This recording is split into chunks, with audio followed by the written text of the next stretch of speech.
Masechet Zevaḥim, Daf Kof Yod Bet, will complete the 13th perek and begin the 14th and final perek of the Masechet. The Mishnah on the previous daf teaches, Chatat shekibel dama bechos echad, natan bachutz vechazav v'natan bifnim. Bifnim vechazav v'natan bachutz chayav shekulo ra'oi bifnim. If you have a korban chatat, the truth is this law could be about any type of korban.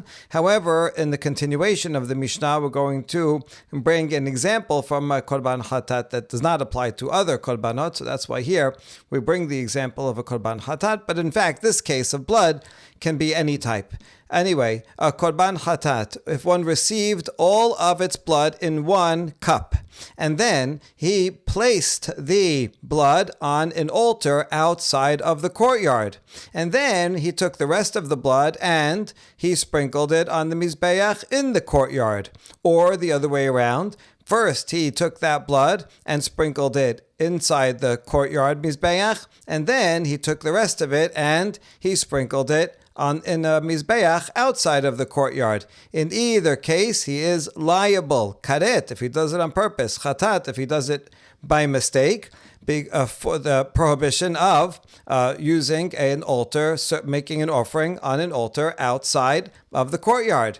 Why? Because all of this blood is fit to be used inside. Let's see both cases. If he does it outside first, for sure he's chayav, because here he has blood of a sacrificial animal. He did shechita, and now he takes it out and he sprinkles. That blood is fit blood. He really should put it on the mizbeach inside. So it's fit to be used, and now he takes it and does it on the outside altar. So that is valid blood that he's sprinkling outside the courtyard. For sure he'd be liable in that case.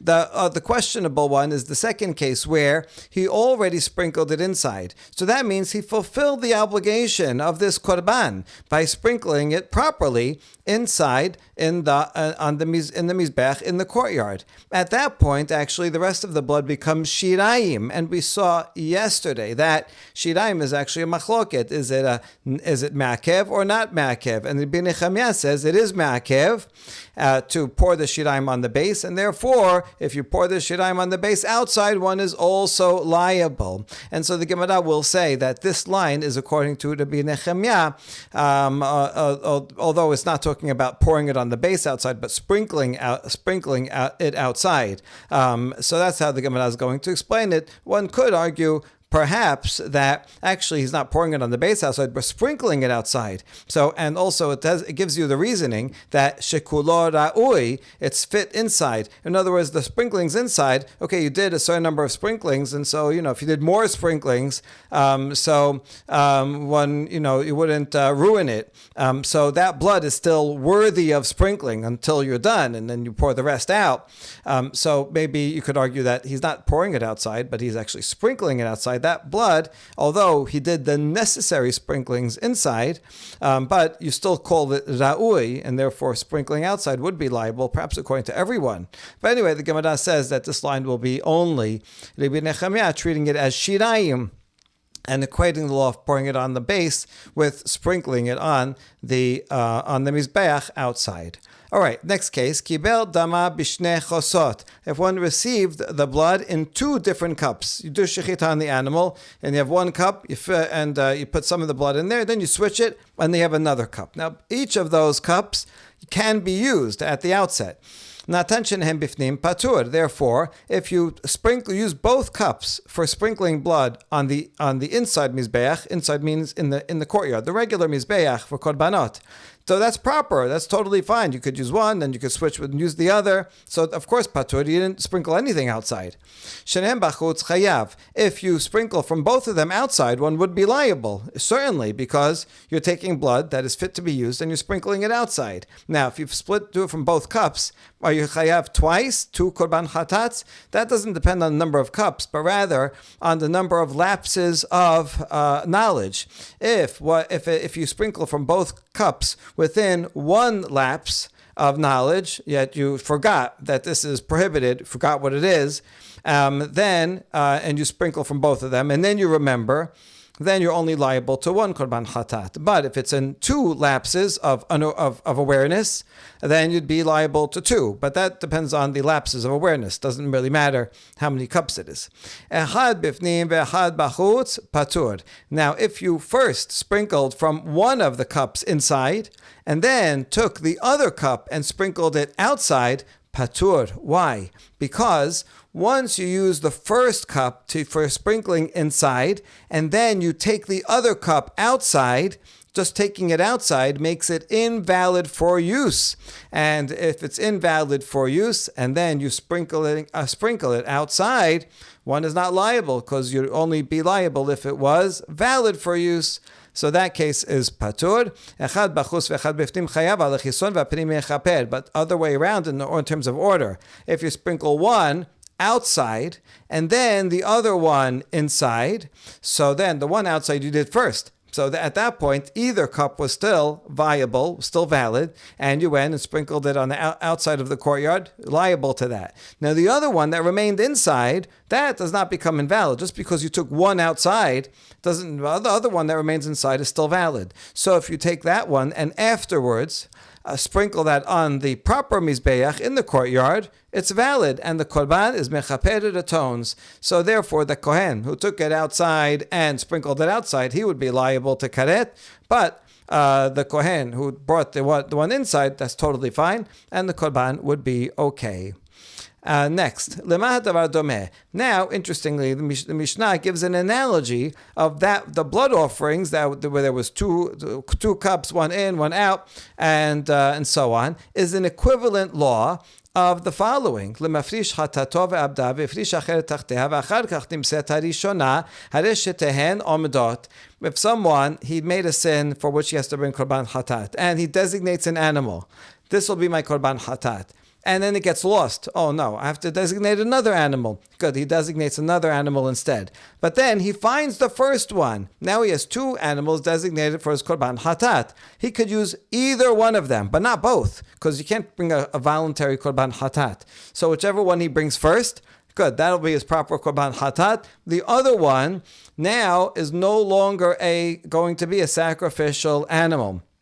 That one, we'll see what has to be done with it. Has to, depending on exactly the case, but we're going to see, according to the Biudansi, has to be left to die. Can't use it at all. So it's invalid. Okay, let's see. Shachat shetehen bifnim patur.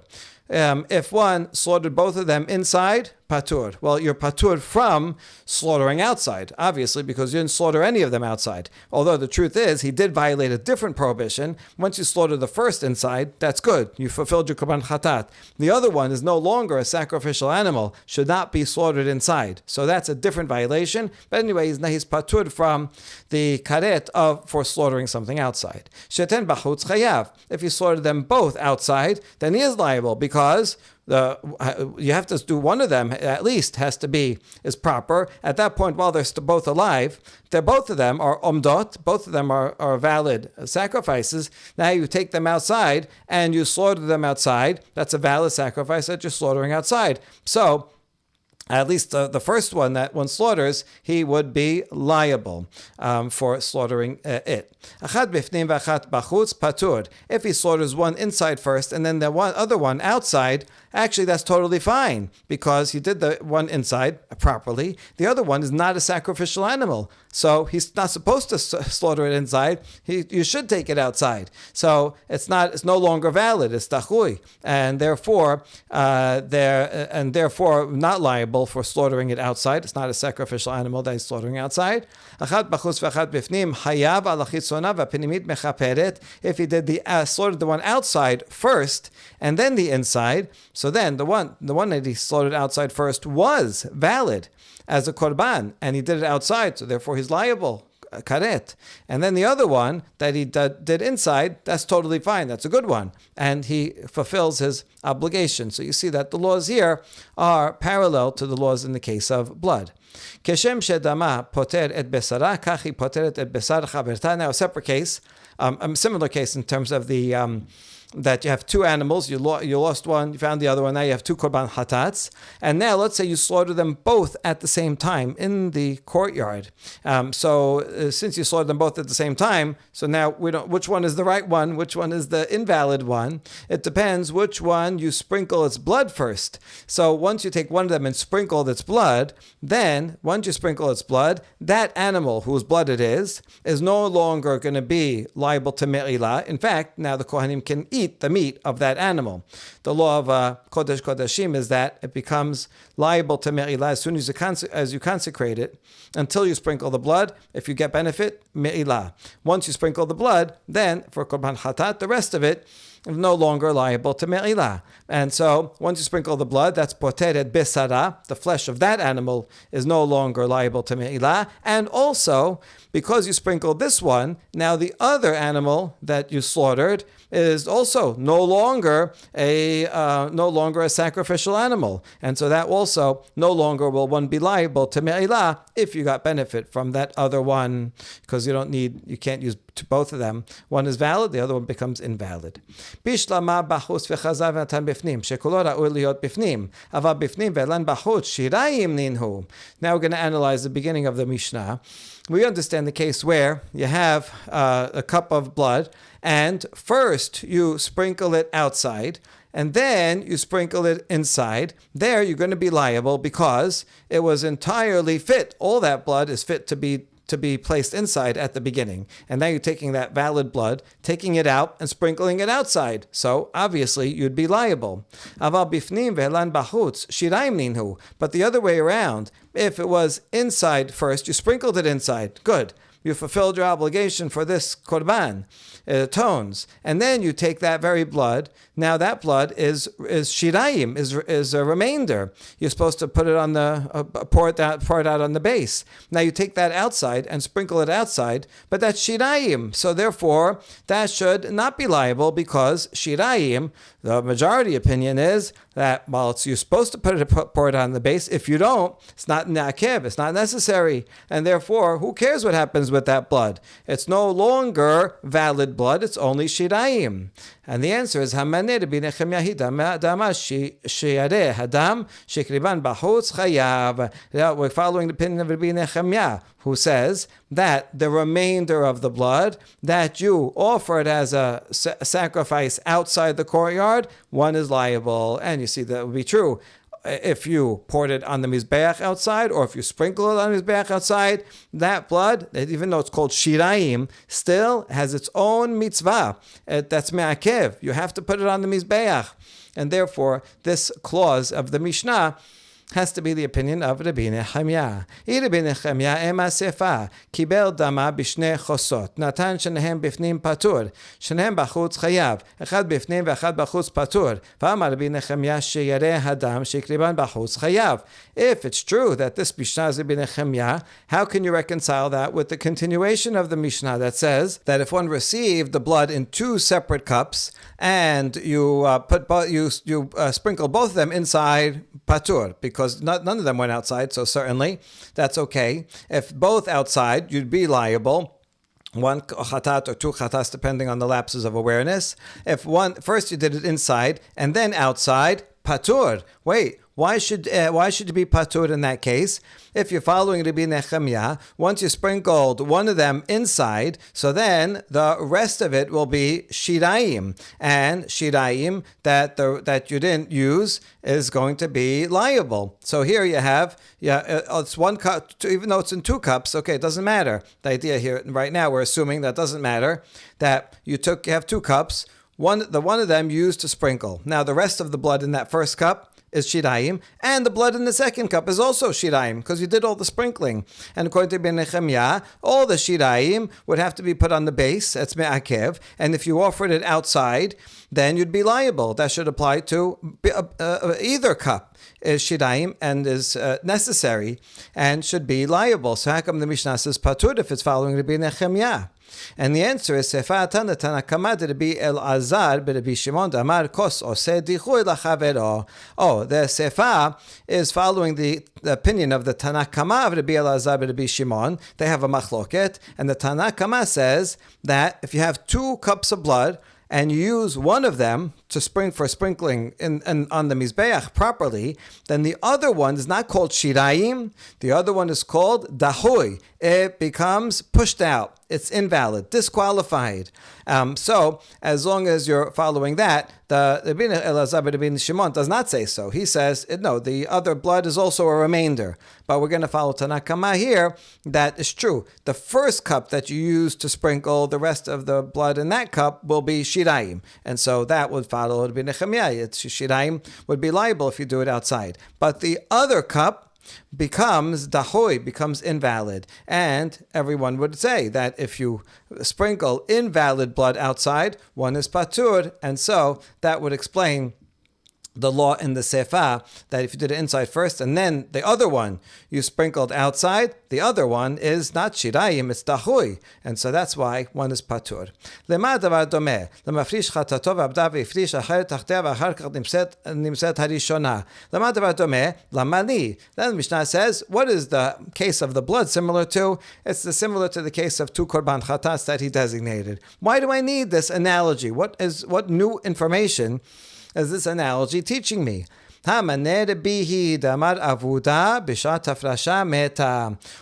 who would be the author of this law about the two korban chatat? It has to be the Yehuda Nasi, who says that in this case, if he has to bring korban chatat, he designated animal A, and then it got lost, and he designated animal B, and then he found A. Now he has both of them, and he sacrifices one of them. What happens with the other one? It has to be left to die. The other opinion, who argues with Rabbi Yehuda Nasi, says that the other one, you can let it graze until it gets a blemish. You don't have to put it to death. Let it graze till it gets a blemish, then sell it and use the money to buy a korban olah. In other words, it's still somewhat valid. But Rabbi says, no, not so.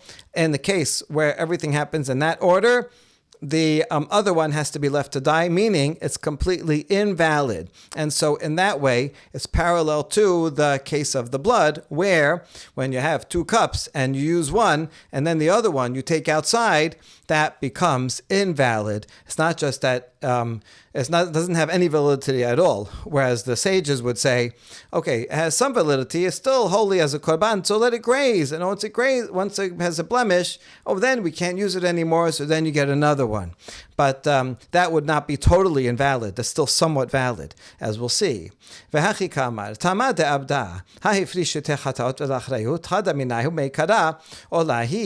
so we learn from here that the only reason why for the other animal, once you have two chatats and once you use one, then the other one is completely invalid. If you sacrifice it outside, you're patur. You know why? Only because it's a case where one was lost and then you found, and then you designated the other one, and then you found them, and then you slaughtered one. But if the case was different, where a person initially designated two animals to be korban chatat as a guarantee. So just in case, I don't know, I might lose one, I might not be around, it might not be around. So he designates two initially. There, they retain their status as sacrifices. One of them,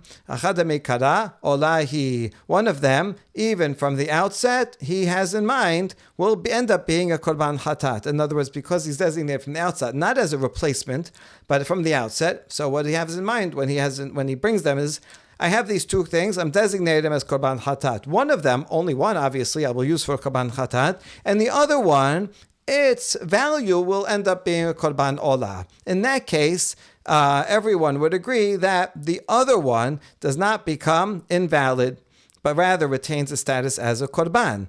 And we know this from the next statement. Rav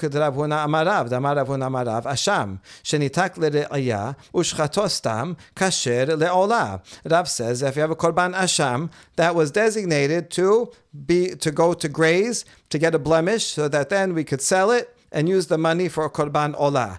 This could happen if a similar case, there was two of them, or there was only one and the owner died, and then what are we going to do with it? So you have a korban asham. And now, what if, instead of waiting for it to get a blemish, someone just came and did shechita and offered it? it's kosher, it's valid as a korban olah. What you see here is that in cases where you're supposed to let it graze and get a blemish and sell it and buy a korban olah, b'di'avad, if you didn't do that and you just did shechita on that animal, it would be a valid sacrifice. And so you see, here also, if you have two chatats that you originally designated, then it was just be left to graze. And if it's just left to graze, then it's actually a valid korban. So that if you have two animals that you originally designated, then on one of them you offered as a korban chatat, and you offered your other one, you put on the mizbeach outside, you would be liable in that case because the other one is only left to graze, which means it's still valid. You could bring it as a korban b'di'avad. So the Mishnah cannot be talking about that case. The Mishnah is only talking about a case where, similar to the blood, that's why it's bringing the analogy, just like according to the bee, it's only when you lost one, and then you designated the other one, and then you found it, and then you did one, the other one is not left to graze, but left to die, because it's totally invalid. So too, that's the analogy with the blood. When you have two cups and you use one and the other one you take out of the courtyard, that other one becomes totally invalid. So it's teaching us this principle by making the comparison to the other rule, and we know the other rule is biud anasi, and now we can see we can understand that when the other one is totally invalid, that's when you're patur. But if it retains some validity, like in the two korbanot that you designate at the same time for achrayut, then one would be liable for the one that for the other one that is slaughtered outside. Now, just one last question on this comparison. We brought chatat, and then we brought an example from Rav who talks about Hasham. And we ask, Midameh, can you compare these two? Hatam Hasham zachar ve'olah zachar, aval chatat nekevahi. In the case of Rav, an Hasham is a male animal, and olah is also a male animal. So there it makes sense. If he designated two Hashams, or just one, and then the owner died, now you have a male animal that cannot be used for as an Hasham. Well then, if you do shechita on it, it can be a korban olah because both Hasham and olah are both male animals. But you can't say that for a korban hatat, because if you have two korban hatats that he designated from the beginning for achrayut, and he did one properly, and then the other one, now this one has to be left to graze. What if I did shechita on it? Then it'll be a korban olah? No way, because the chatat is nekeva. You can't change that into a male that it would be a korban olah. So how could you ever have a case where it would be the same? Therefore, you cannot make this comparison and learn from Rav's ruling of a korban asham to a similar case of korban hatat where it's a different gender.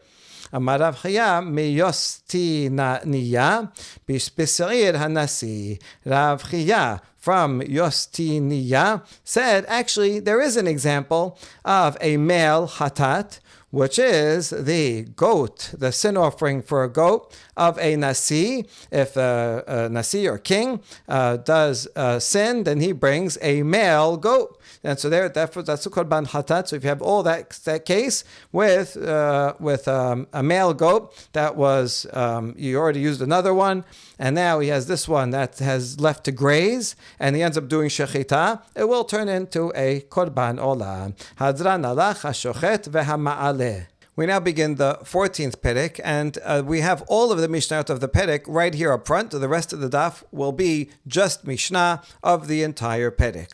This perek is going to deal with exceptions to the rule regarding burning things outside. If you have a regular korban and you go and you burn it outside of the courtyard, then one is liable karet or chatat if you did it by mistake. But now here are some exceptions to that rule. Parat chatat sheserafa chutz migita, v'chen sa'ir mishtalech shekri b'chutz patur. If you have a paraduma is not technically a full sacrifice. One takes it from the mikdash and brings it to Had HaZetim and slaughters it on Had HaZetim and burns it in a pit that's dug in Had HaZetim for that purpose. So, and then the Kohen just takes the blood and sprinkles it towards the Kodesh, but it never goes into the Kodesh, it never is offered on the Mizbeach. So it's not a regular Korban. So if someone would take the Paraduma and burn it not in the normal place on Had HaZetim, in the pit that one designates for that, but burn it somewhere else outside of the temple courtyard. Patur, he would not be liable. And also, Sa'ir HaMishtaleach, that's on Yom Kippur. You have two Sa'irim, and you choose one of them based on the lottery to go out into the wilderness. Mishnah says, and you have to throw it down a mountain cliff. If instead he sacrifices it somewhere outside of the Mikdash, instead of throwing it off the cliff, in these cases, patur, not liable for karet or hatat, for making an offering outside of the temple courtyard. Why? Shene'emar, ve'el petach ol moed lo hevio, kol she'en ra'ui lavo el petach ol moed, en hayavin alav. The pasuk from which we learn that prohibition says that if one offers something outside of the mikdash and does not bring it to Ohel Moed, that means that in order to be liable, it has to be something that you're supposed to bring to Ohel Moed. You're supposed to sacrifice it in the Mikdash. So anything that is not fit to be brought into Ohel Moed, and these two things, they are not supposed to be slaughtered or burnt or offered as a sacrifice in Ohel Moed. And therefore, if you do slaughter it or burn it outside of Ohel Moed, outside of the courtyard, one is not liable. Now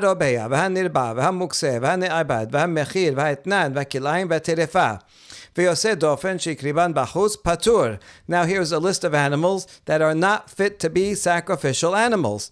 And because they're not fit to be proper sacrifices, they're invalid. Therefore, if one would slaughter or offer any of these types of animals outside of the courtyard, he is not liable. Now this includes Robea Nirba, any animal that's involved in bestiality, or it was set aside for Avodah Zarah, or if it was actually worshipped as Avodah Zarah, or if it was used as payment for a dog, or as payment for a zonah, or if it was born from kilayim, from different species, or worked with another animal in different species, or terefa, if it's not a kosher animal because it has a disease that will not live, or if it was born of a cesarean section. All these are not permitted to be used as a korban.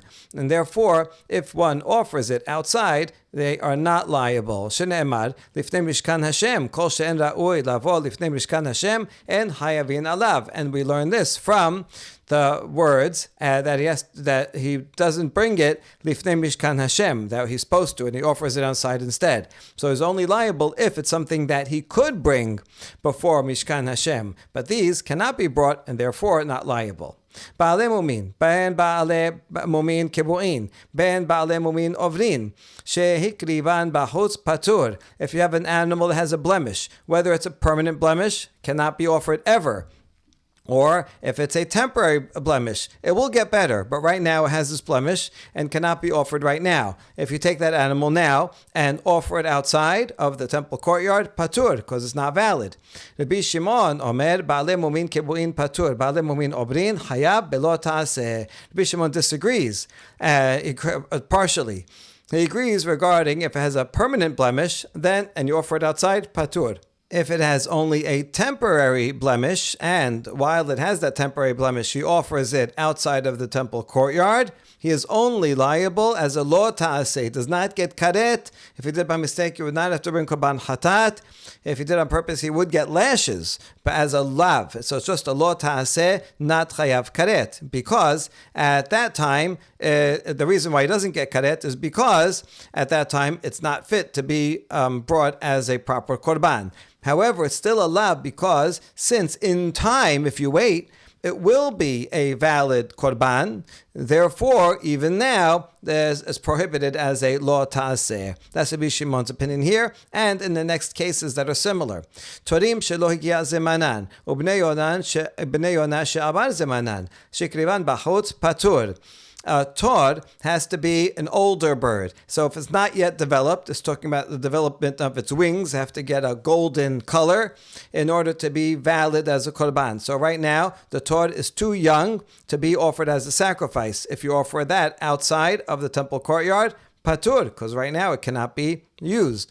Bnei Yonah has to be a young bird. And if it's too old, if already it's if it has to be young enough that its wings did not yet develop a yellowish color.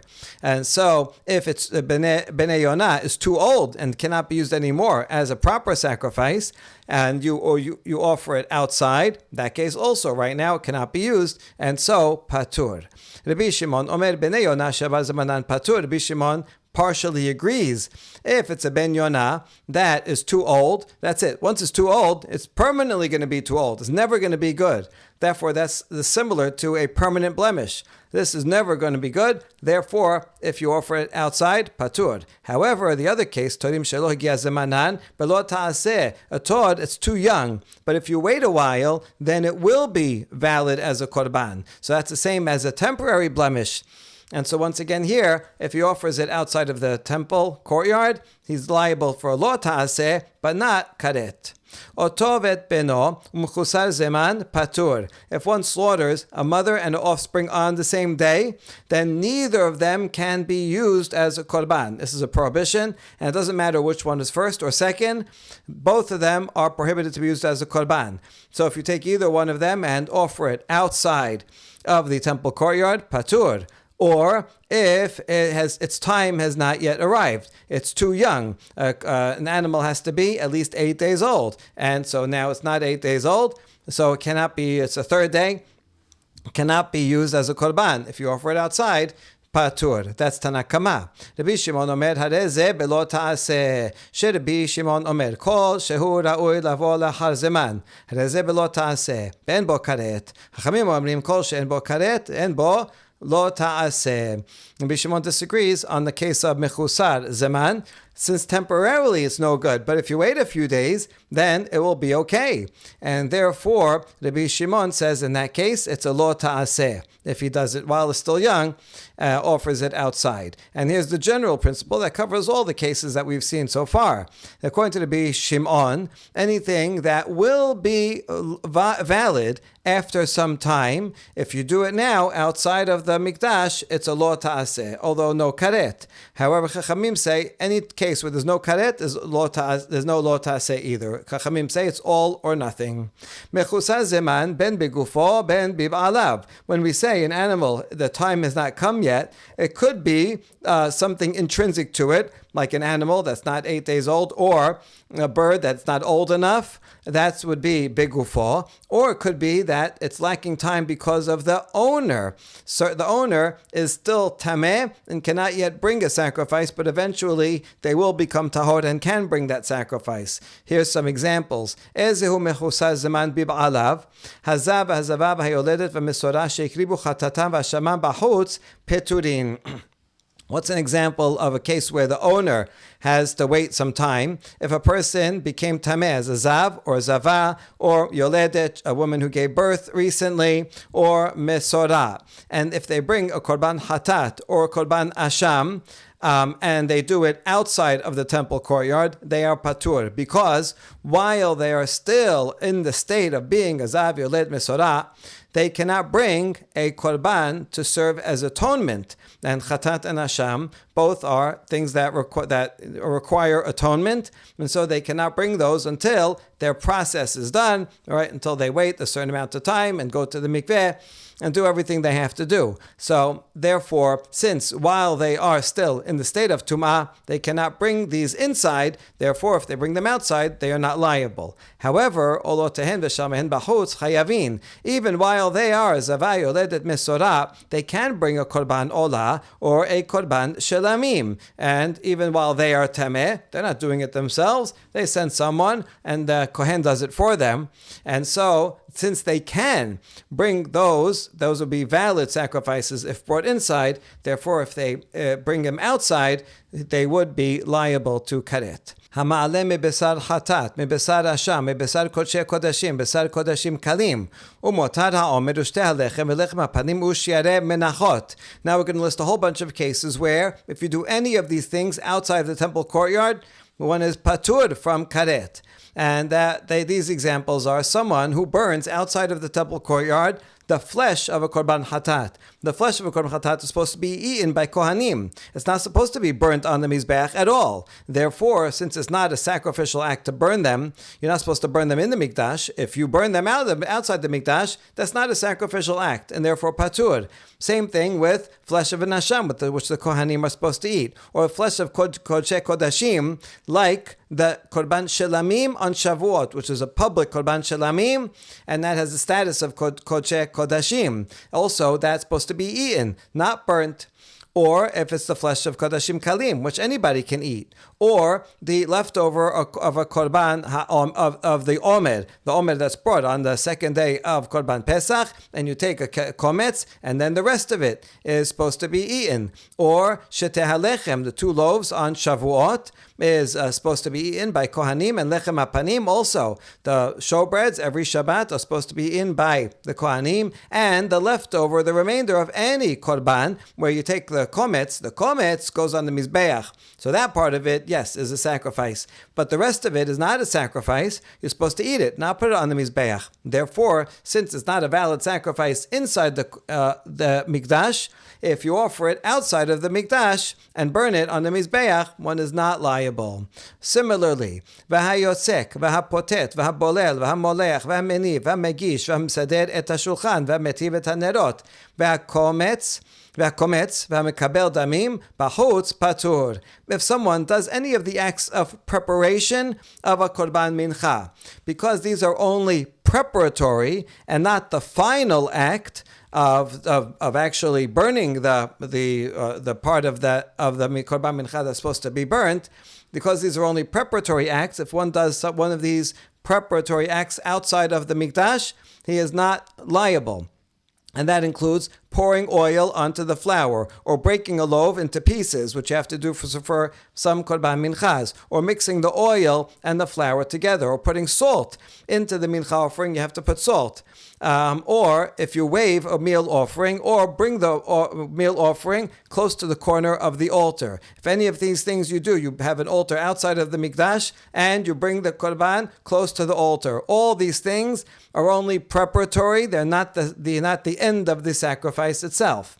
Or if someone has a shulchan outside of the mikdash and they arrange bread on it, or they have the menorah outside of the mikdash and they prepare or remove the ashes from the lamp, which is done every day, or he takes a kometz from a meal offering, or receives the blood.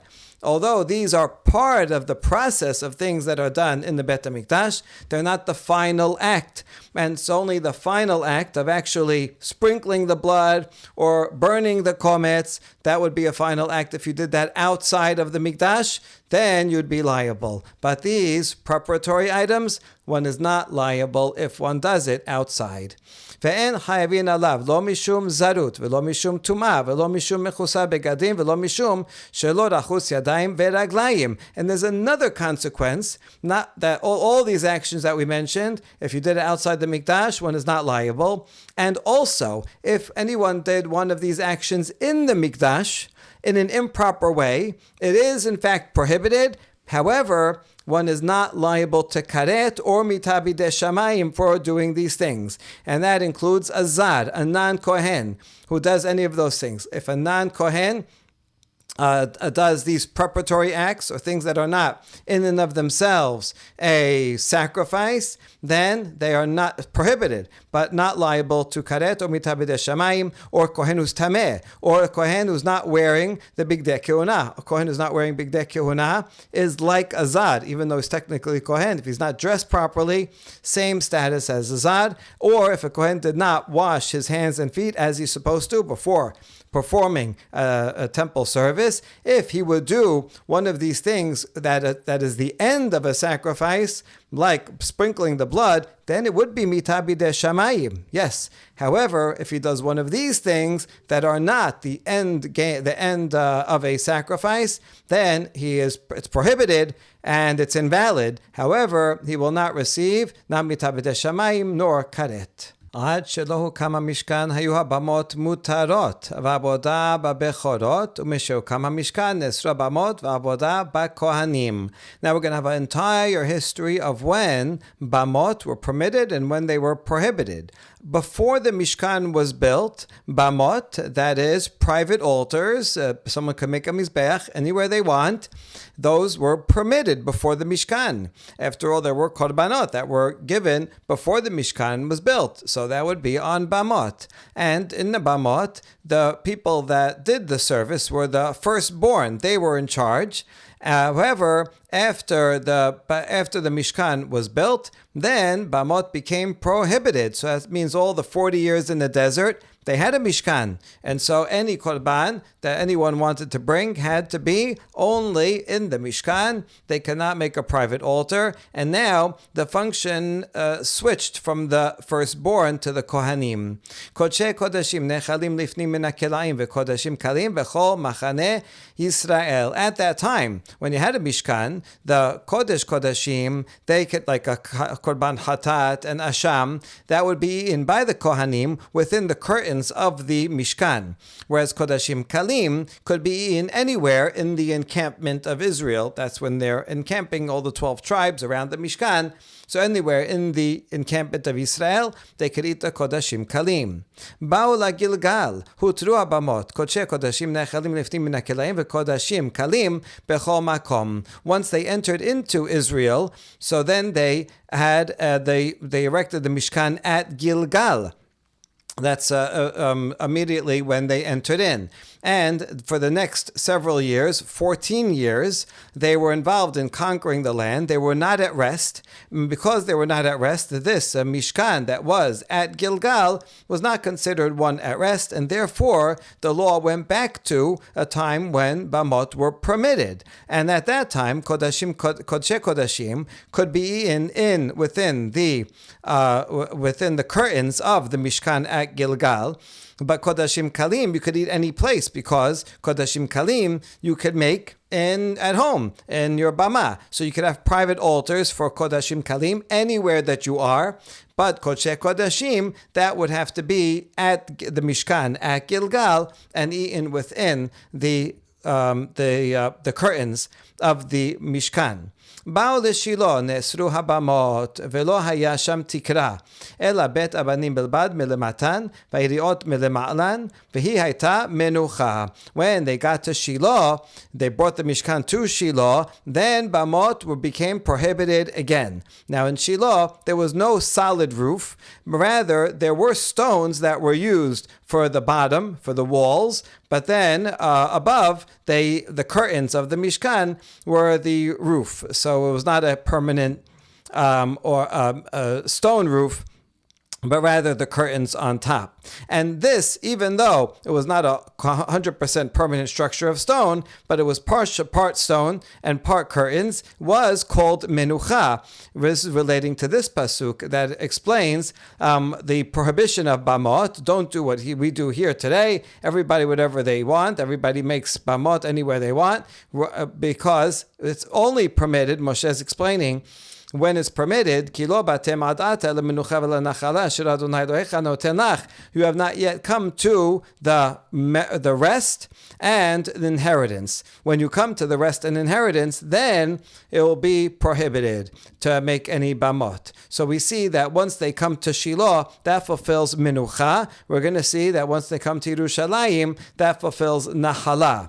Okay, so because this is a fulfillment of menucha, that's it. Now, bamot are prohibited once again. And at Shiloh, Kodshei Kodashim nechalim lifnim min hakelaim vekodashim kalim maaseh sheni bechol haroeh. Any Kodshei Kodashim have to be within the curtains of the Mishkan in Shiloh. Kodashim kalim, one could eat anywhere that was within sight of Shiloh. If you overlook Shiloh, you can go there, take your korban shel amim, korban pesach, and eat it nearby of Shiloh. Ba'u lenov v'giv'on hutru habamot. Later on, Shiloh was destroyed, the Aron Kodesh was taken away, and then there were holy places at Nob and Giv'on. And that at that time, bamot were once again permitted, private altars. Kodshe kodashim nechalim lifnim min hakelim, kodashim kalim bechol are Yisrael. To bring kodshe kodashim, you would have to bring it to Nov or Givon and eat it within the curtains of those mishkans. However, kodashim kalim, since you could build bamot and in any city that you want, in any backyard, so in all those places you could sacrifice and eat kodashim kalim. באו לירושלים, נאסרו הבמות, ולא היה להן היתר, והיא הייתה נחלה. Once they came to Yerushalayim and built the Bet HaMikdash in the time of King Shlomo, then bamot became prohibited, and they did not have any time after when they were permitted, because this is the permanent inheritance.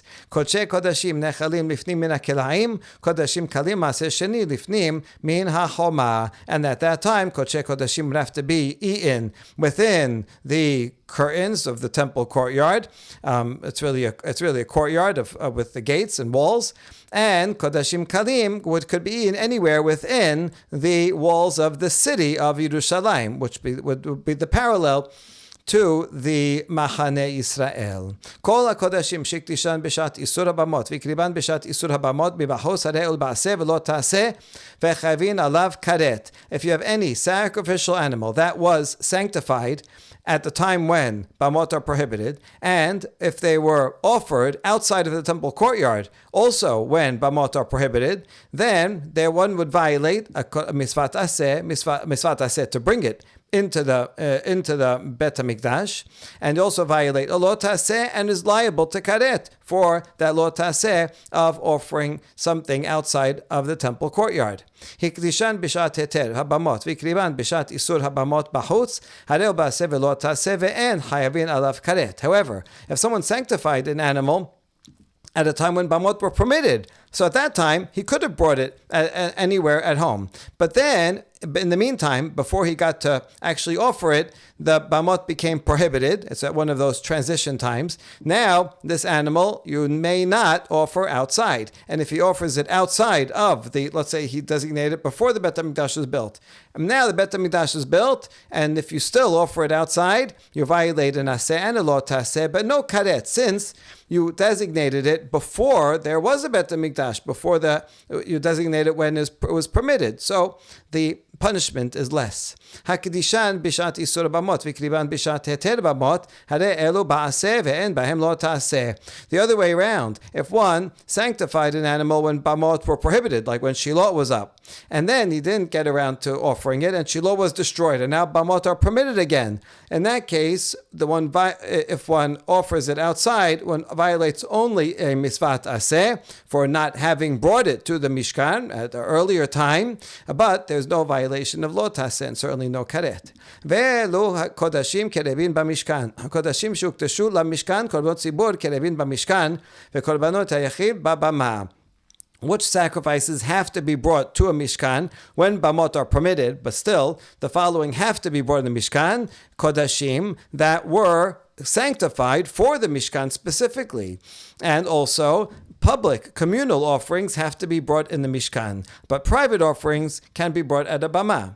Korbanot yachid shuktashu lamishkan yakribu b'mishkan v'mikriban b'bama patur. If it's a private offering that you said in a vow, I'm going to offer it in the Mishkan, you should bring it to the Mishkan. If you bring it in your private bama, then you're exempt from the prohibition, from any prohibition. You violated your vow. That's true. So you violated a vow. So even though because you didn't bring it to the Mishkan, but you didn't violate offering something outside of the Mishkan, because it's still a private korban, so there's no intrinsic prohibition for offering it outside of the Mishkan. Uma ben bamat yachid bamat tzibur. Now, what's the difference between a public bama and a private bama? Semicha ushchitat safon. The public bamot were like at Gilgal, Nov, Givon. There was a Mishkan there.